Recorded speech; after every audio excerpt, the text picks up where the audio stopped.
Box Office QBs is excited to announce its new fantasy football league where you could win up to nearly $400. We'll get more into that a little bit later. I've been trying to fill my father's shoes, but I never once asked what I wanted to do. Welcome into another edition of Box Office Quarterbacks.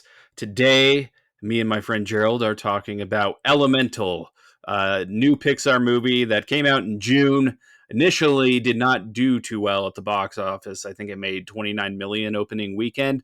It's since found its crowd, and it's now become one of the highest grossing movies of the year. Gerald, I'm not going to lie, I was not so excited to watch this one. It proved me wrong, though. I really did enjoy Elemental and whatever Pixar was cooking up here. Yeah, man, I find it hard to not like Pixar movies or just animated films like this in general, rather. And I might be completely Encanto, movies like Encanto that I've recently think about, um, Moana. I'm trying to think of all the damn animated movies I've actually seen that are more like this, that are more geared toward children or family-like audiences, but definitely play well for really all audiences, I think. But just in general, Pixar does it again, I think, with this one. Soul is one that comes to mind. Was it a beautiful movie? Inside Out. This is another addition to films like that where they take another look on humanity, um, with something that's not very realistic, that can be fun for kids to watch, if that makes sense. Yeah, there's a lot here. It's mostly a romantic comedy in a Pixar world, which I was not expecting because honestly, I didn't really pay attention to the trailers when they were released. But this movie kind of paints the story of this family from a Fire Nation. And the main character, Ember, who is the daughter of a shop owner, she's getting ready to take over the family business. She is kind of conflicted on if she really wants to do that. And then on a chance day, Wade, who is from the water side of the elemental world, washes into her life. Things are changed. They learn how to love each other. It is such a beautiful movie. Holy crap. I was not expecting something so deep. And Pixar has done deep stuff before with Toy Story 3 and movies like that, but this really goes into an emotional level that I don't think that they've unpacked before. Yeah, I mean, and we call it a rom com, and that might be a little bit disrespectful to them because to me, it's really it is a rom com at its core, I guess. But it's a deep dive. It's kind of like they're trying to shine a light on how society really is, because society is like that. They're an immigrant family who was living in the big city that didn't like where they were from. Like, there were signs that said no fire here. They literally they were shunned to their own part of the city. You would see the plant, the tree people, the water people, the air people, the cloud people, all of them living together, right? Meanwhile, the fire people were all shunned to their own little neighborhood. It's kind of just taking another look at our society as a whole. And it's a rom com in that kind of society, which makes it very realistic. And it really shows, I think, pretty accurate portrayals of people in that kind of relationship, on both sides, really. Yeah, it's kind of like, I guess, what West Side Story is, which I read the Hmm. plot summary on Wikipedia, but it's kind of similar. It is, I read the plot two summary. love interests from different sides of the tracks Yeah. who find a way to fall in love. Not only did I love the story of Ember and Wade in this movie, I love the animation here. Oh, Holy the crap. animation. It is just insane to look at. And we've had some really crazy animated movies in the past few years, Spider-Verse in particular, that kind of changed the game when it comes to how we look at animation. This movie does something that I've never seen where everything is alive in this world. Like Ember's, I guess, hair is swirling different directions at every single point in time. If you just look at the background for a second, there's so many things going on here. And I read the trivia where, Pixar used the most computers they ever used in creating a movie to create this movie, and I can see why. Yeah, it's absolutely huge. I mean, this universe felt entirely alive, and you have, I believe, less than 2 hours to watch this movie, and I felt like it's a universe that I wouldn't be surprised to see more of. Now, I'm not saying I want more of it, and I don't think they're actually going to do that, but just that's just how deep that universe felt like it was built. I guess what I'm saying is like this felt more alive as a movie cinematic universe than the DCEU ever has. Yeah, So even Ant Man and the Wasp: Quantumania. If we're gonna let's blast them both. no, You know what I I mean? just wanted to blast DC for a second. It's a little bit of fun, Yeah, but no, I mean, you're right. I mean, there's a whole bunch of funny little quirkiness in this. The way they showed how each one of them, how all the elements really kind of live together. The clouds are all they play basketball because they can fly and get high and blow they're like that was kind of funny. The water people are the ones that invented the wave. The fire people have these really spicy and hot foods and cool fireworks and stuff like that. Just it goes on and like all the different little things there. And I really want to talk about the cast as well because when you go down this cast list, it's not a cast list of big names. no, and that's kind of refreshing because nowadays you do stunt voice casting is what they're calling it now, where Mm-hmm. I love the Super Mario movie, but you have Chris Pratt voicing Mario, Charlie Day voicing Luigi, Jack Black as Bowser. Did you You really got need big those big names. names? Did Well, you then you really add need Seth them? Rogen, and then you add people like Seth Rogen into it, and that's when it starts to feel like you're just inviting everyone to the damn party, right? Yeah, Like it's just said, like, and I love Seth Rogen in that role, and that movie is fantastic. But like, there are movies that are doing stuff like that where they're bringing on too big of a cast, almost. and really at the end of the day this is for kids. They're not going to really give a shit if it's Brad Pitt voicing Wade and it's not. So I do like that it was a fairly unknown cast. I think the biggest name in here was Catherine O'Hara, who was on Schitt's Creek, and the Hmm. mom from Home Alone is the biggest name here. So that's very refreshing. uh, Yeah, and just moving on to what we loved about this movie. We'll talk about favorite characters in a second, but let's talk about our favorite scenes of this movie, Gerald. man, two of them. The one where Bernie, Ember's father, tells him about how when he left his country to find a better life for his family. Um, and then the end scene where he Ember turns around and bows to him just like he bowed to his father. It was just Yeah. like it was emotion. It was very emotional. Maybe it was a little expected. I mean, it is a rom com after all. Like there are twists and turns that you could probably predict, you know. Yeah. But as far as rom coms go, that was a very good emotional moment there, an emotional callback as well. Yeah. My favorite scene in this movie, and I'm pulling up the song because I listened to it all day. It's when that montage played.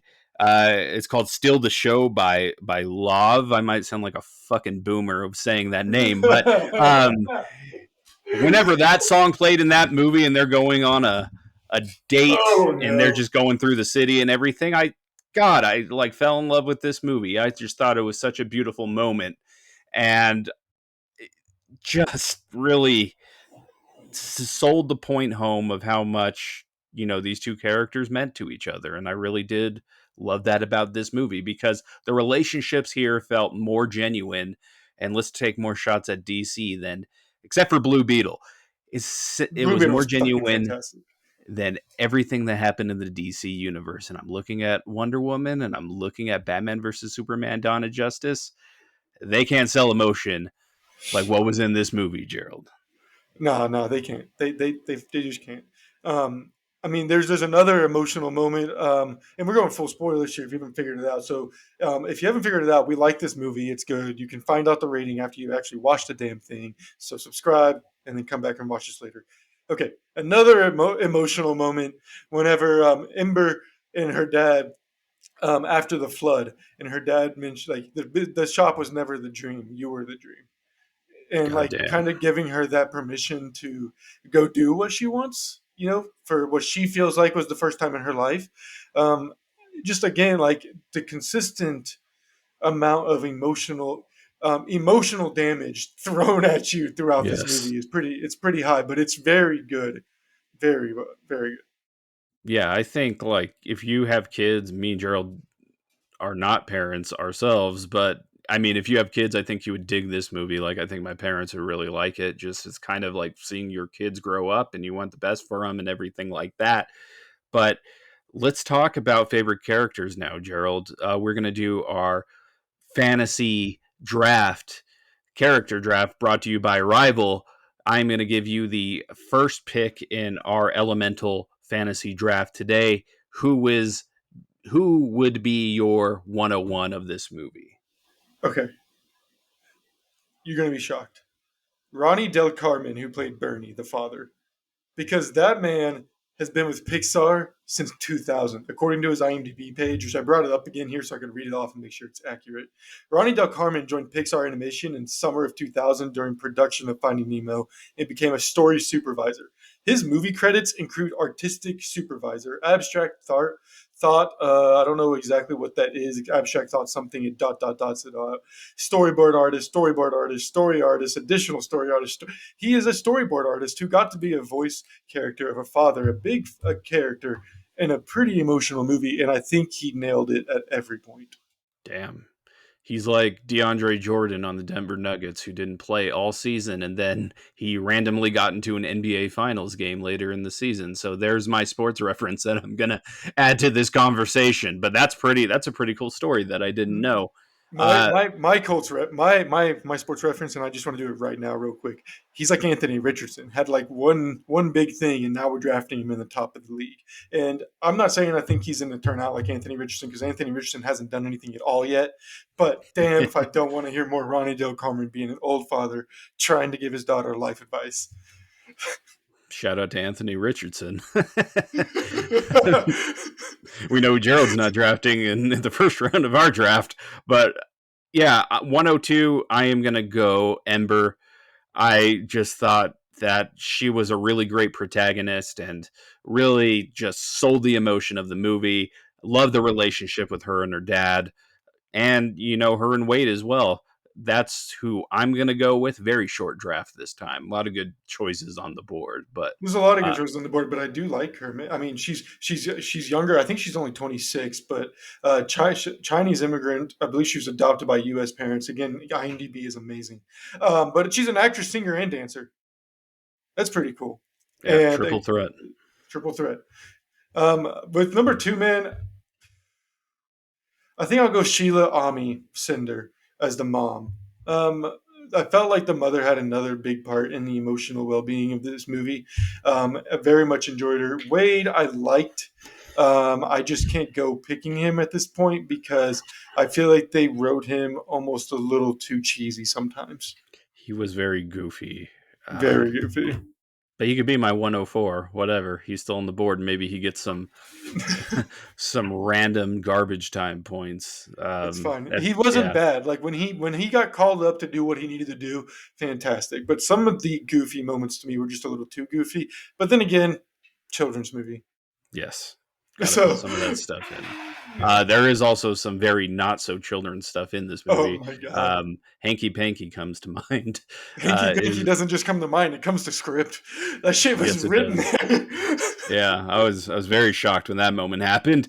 But let's just say I don't have a transition to get to final scores of this movie, but we're going to do it right now, Gerald.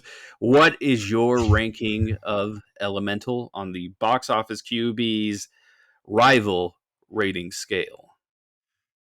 This movie is an all star. I think it's up there with movies like Inside Out. It's up there with movies like Elemental. Even up there. Which is that movie? I just said Elemental. I know that, but I meant to say Encanto. Both Yes, you get what I'm going with. I got what you got. But like that's it's up there. It definitely is an all star. It has its issues. It's definitely a children's movie, so don't go in this expecting some crazy amazing like superhero climax. Like it's not what our normal it doesn't track with our normal movies, I guess, but it's still an all-star. It's great. Yeah, I would have to agree that it's an all star as well. It's not a movie that I'm going to go seek out again. Like, would I watch it again if you know you're visiting family and they're like, "Hey, Elemental's on," I'll sit down and watch it. Yeah, But it's a good movie. I will it's not convince like top tier Pixar to me. Um, yeah. but you know, To each his own, I guess, Gerald, is what I'm trying to say. It's no Toy Story 3, but it's pretty damn I know. fantastic within its own right. But anything Absolutely. else you want to add about Elemental before we get into our very exciting fantasy football news? Just make sure you go watch this movie. Yeah, You should watch watch it. it. Watch it. And subscribe to everything we do. Yes, that also helps us out in the long run. Now you can join our rival fantasy football league and have a chance to win hundreds. We have a 12-team PPR league, and all you have to do is sign up on rival.com. Type in joinrival.com/box office QBs, and you'll be taken to a website to sign up for Rival, which has sports betting, gambling, and fantasy now. This is actually the first year they're doing it. So what they're doing is they're covering the league buy-in, which normally we'd be asking you for $50 to enter for prizes at the end of the year. But instead of that, you're going to sign up for free, and Rivals covering that $50 buy-in for you. So if you end up getting first place, you're getting $375. You get second place, you're getting $125. You get first, you're going to get $25. Now I am going to be the league commissioner. It's going to have me, Jeff, Eric, and Ahmed playing in it. We may be able to sneak Ryan in there, but we really have 7 other spots for you guys. We want to see, do you guys think you can beat us in fantasy football? Probably, but who the hell knows? Also, when you sign up for Rival using that URL we told you about, you get $25 free play, and they're going to match your deposit of 200 of up to $200. So if you put in 100, they're going to give you 100. You put in 200, you get 200. What a fucking great day, right? What a great deal. Make sure you do it. So again, join rival.com/box office QBs and join our fantasy league. We're trying to have this draft by September 6th. And if you are from the future and you're coming back to listen to this episode, our draft is probably full already, but you can still sign up for Rival and get $25 free play, like Gerald said, at joinrival.com/box office QBs. They got fantasy bingo, which is pretty damn awesome, and a lot of other That's cool pretty cool. stuff on there. So yeah, Yeah. check them And out. yeah, like if you don't want to do that too, like you could also send us challenges, and we may take you up on them. That's pretty cool. You can bet, let's say, hey, I bet that Corey Seager's gonna have more fantasy points today than, I don't know, shit, I'm blanking. Jose Bautista. Jose Bautista's freaking retired, but you Bruce get my point. Banner, Bruce Banner, and you'll the get two Hulk. MLB players or NFL players. You can say, I bet this week Kirk Cousins is gonna have more points than Aaron Rodgers, and I could say that's a lie. Aaron Rodgers is beating you. We bet, and I take your money, or you take my money. We can have a whole bunch of fun with this all damn day and all season. So make sure you join as soon as possible. Yes, couldn't have said it any better myself. Go see Elemental, sign up for Rival, stay with Box Office QBs. We'll be back very soon. We're going to be talking about Happy Gilmore in the next few weeks. I know that. We're going to be doing some other fun stuff as well. But I am Jeff. That's my friend Gerald. This is Box Office QBs. We will see you guys very, very soon.